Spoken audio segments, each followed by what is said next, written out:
Tea கடை kitchen சொந்தங்களுக்கு வணக்கம். சுகர் லெவலை கண்ட்ரோல் பண்ணுறதுக்கு டெய்லி என்ன சாப்பிட்றது அப்படிங்கிறது உங்களுக்கு ரொம்ப குழப்பமாக இருக்கா? அப்படின்னா இந்த வீடியோ உங்களுக்காக தான்.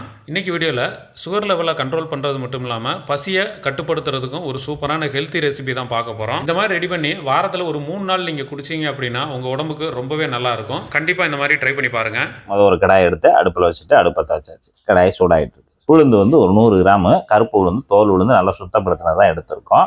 அதை நம்ம இந்த கடாயில் தட்டிட்டு மிதமான சூடில் நல்லா மணம் வர்ற வரைக்கும் நம்ம அதை வறுத்து எடுத்துக்கிறணும். பச்சை வாசனை போகிற அளவுக்கு வறுத்து எடுத்துக்கிறணும். நம்ம என்னதான் தேடி தேடி உடம்புக்கு நல்லதுன்னு சொல்லி நம்ம சாப்பிட்டுட்டு இருந்தாலும் ஏதாவது ஒரு குறைபாடு நமக்கு வந்துக்கிட்டே இருக்குது. அந்த மாதிரி சமயங்களில் இது மாதிரி ஒரு ஹெல்த் மிக்ஸை ரெடி பண்ணி வச்சுக்கிட்டோம்னா தேவையானப்போ நம்ம சாப்பிட்டுக்கலாம். உளுந்து நல்லா ஜம்முன்னு கமகமன்னு நல்லா வாசனை வருது. ஒரு 3 நிமிஷம் நல்லா வறுபட்டுருச்சு. வறுபட்ட உளுந்தை அப்படியே நம்ம ஒரு தட்டுக்கு மாற்றிடலாம். இப்போ நம்ம தட்டுக்கு மாற்றிட்டு இதை நல்லா ஆற வச்சுக்கலாம். இப்போ நம்ம அடுத்து அதே கடாயில் 100 கிராம் கேழ்வரகு எடுத்து 100 கிராம் நல்லா சுத்தப்படுத்தி, இப்போ கடையில் எல்லாமே நமக்கு சுத்தமாகவே கிடைக்குது. முன்னாடியெல்லாம் நம்ம வீட்டில் தான் பிடைக்க வேண்டியிருக்கும். இப்போல்லாம் அப்படி கிடையாது. சூப்பர் மார்க்கெட் போயிட்டோம்னா தேவையான பொருள் தேவையான அளவில் நல்லா சுத்தமாகவே வச்சுருக்குறாங்க. இப்போ நம்ம அதில் ஒரு 100 கிராம் மட்டும் கேழ்வரகு எடுத்துருக்கோம். கேழ்வரகு எடுத்து இந்த கேழ்வரகையும் நம்ம மிதமான தீயில வச்சு நல்லா வறுத்தெடுக்கணும். இந்த மாதிரி ஒரு ஹெல்த் மிக்ஸ் வந்து எல்லாரும் சாப்பிட்லாம். சின்ன குழந்தைகள்லேருந்து பெரிய ஆள் வரைக்கும் சாப்பிட்லாம். பார்த்திங்கன்னா இப்போ கேழ்வரகும் நல்லா பொரிஞ்சிருச்சு. நல்லா இந்த மாதிரி நல்லா சூப்பராக அந்த வாசனை நல்லா ஜம்முன்னு வருது. இந்த அளவுக்கு நல்லா பொரிஞ்ச உடனே அதையும் எடுத்து தனியாக ஒரு தட்டில் வச்சு ஆற வைக்கணும். ஒவ்வொரு பொருளையும் தனித்தனியாக தான் ஆற வைக்கணும். அடுத்து அதே கடாயை தொடச்சிட்டு 3ஆவதாக என்ன பொருள் வச்சுருக்கோம்னா பார்லி அரிசி ஒரு 100 கிராம் எடுத்துருக்கோம். அதையும் நம்ம இதில் போட்டு வறுக்க போகிறோம். கடாயில் போட்டு பார்லி அரிசியும் போட்டு நல்லா வறுத்து எடுத்துக்கோங்க. முன்னாடியெல்லாம் நமக்கு காய்ச்சல் வந்துச்சுன்னா இந்த பார்லி அரிசியை தான் கஞ்சியாக வச்சு கொடுப்பாங்க. அந்த மாதிரி ஒரு உடம்புக்கு நல்ல ஒரு பொருள் பார்லி அரிசி. இப்போ நம்ம எடுத்துக்கக்கூடிய அந்த 3 பொருளையும் நல்லா மிதமான தீயில வச்சு நல்லா ஒன்று போல் வறுத்து எடுக்கணும். இப்போ நமக்கு 3 நிமிஷம் ஆச்சு. நல்லா பார்லி அரிசி நல்லா வறுத்து வந்துருச்சு.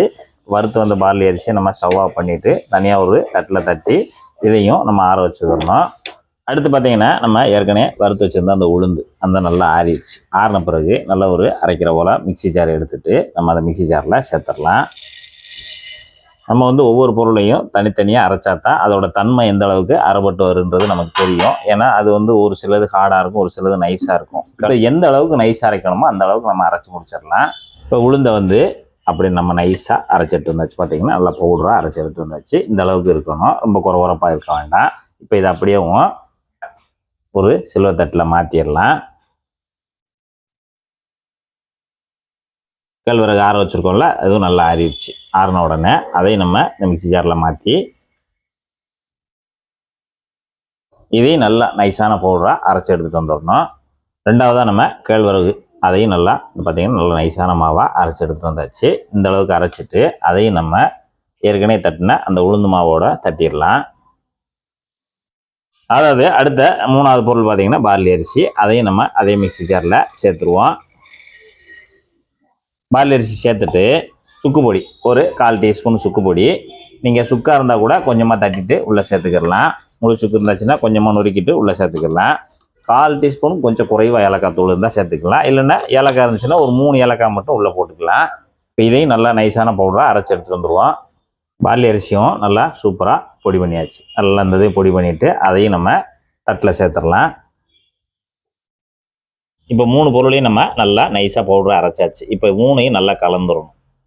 ரஜினிகாந்த் பார்க்குறதுக்கு ஒல்லியாக தான் இருப்பார். ஆனால் ஃபைட் பண்ணும்போது பார்த்தீங்கன்னா பெரிய பெரிய ஆளுகளோட பெரிய பெரிய வில்லங்களோட தான் ஃபைட் பண்ணுவார். சர்வசாதாரணமாக ஒத்த கைட்டு அடித்து தூக்கி போடுவார். அந்த மாதிரி பலம் வேணும்னா இந்த மாதிரி ஒரு ஹெல்த் மிக்ஸை நீங்கள் மிக்ஸ் பண்ணி அப்படியே நம்ம சொன்ன மெத்தடில் நீங்கள் குடிக்கும்போது சாப்பிடும்போது உங்களுக்கு அந்த பலம் நல்லா அருமையாக அந்த எலும்புகளில் சத்து நல்லா கிடைக்கும்.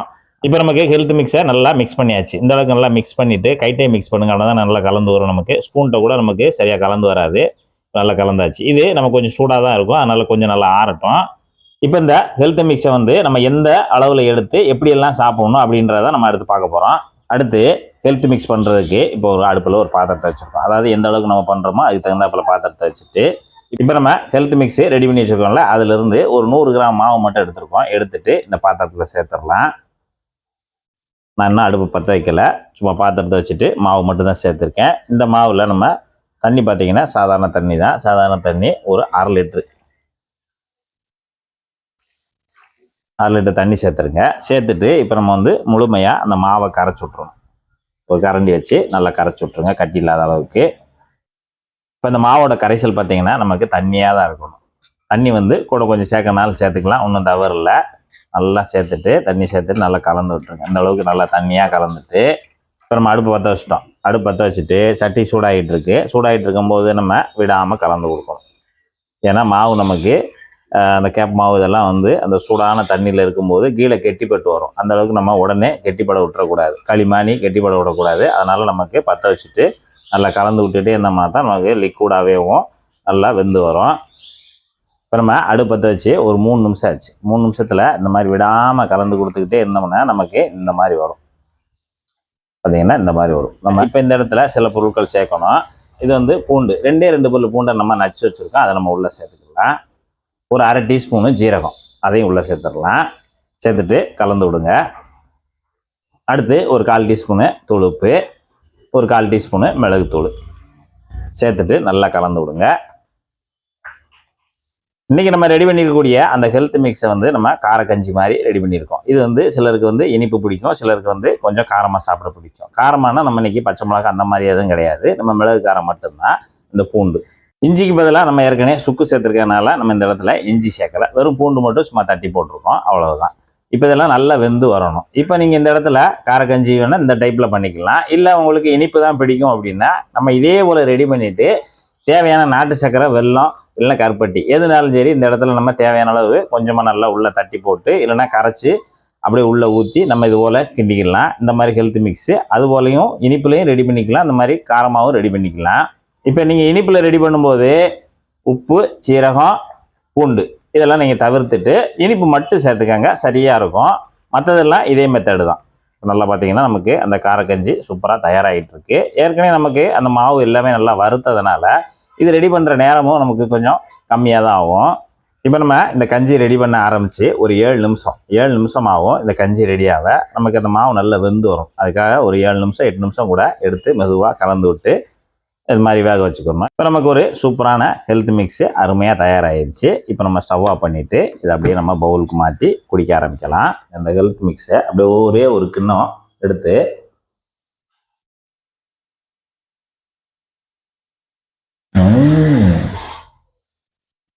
அருமையாக இருக்குங்க. நம்ம இன்றைக்கி வந்து அந்த ஹெல்த் மிக்ஸை ஒரு காரக்கஞ்சி மாதிரி கெட்டியாக ரெடி பண்ணியிருக்கோம். நீங்கள் வந்து இதை சூப்பாகவும் சாப்பிட்லாம். சூப்பாக சாப்பிடும்போது இதே நீங்கள் டபுள் மடங்கு தண்ணியை மட்டும் கூடுதலாக ஏற்றி அதுக்கு தகுந்தாப்பில் உப்பு, அந்த பூண்டு, அந்த ஜீரகம் இதெல்லாம் சேர்த்துட்டு நல்லா மிக்ஸ் பண்ணி நல்லா ஒரு சூப் டைப்பில் கூட நீங்கள் தண்ணியாக வச்சு கூட குடிக்கலாம், நல்லா அருமையாக இருக்கும். இதே போல் இதே மெத்தடில் நீங்களும் ஒரு சூப்பரான ஒரு ஹெல்த் மிக்ஸ் ரெடி பண்ணி சாப்பிட்டு பார்த்துட்டு எப்படி வந்தாலும் மறக்காமல் கமெண்ட்ல சொல்லுங்கள். நன்றி, வணக்கம்.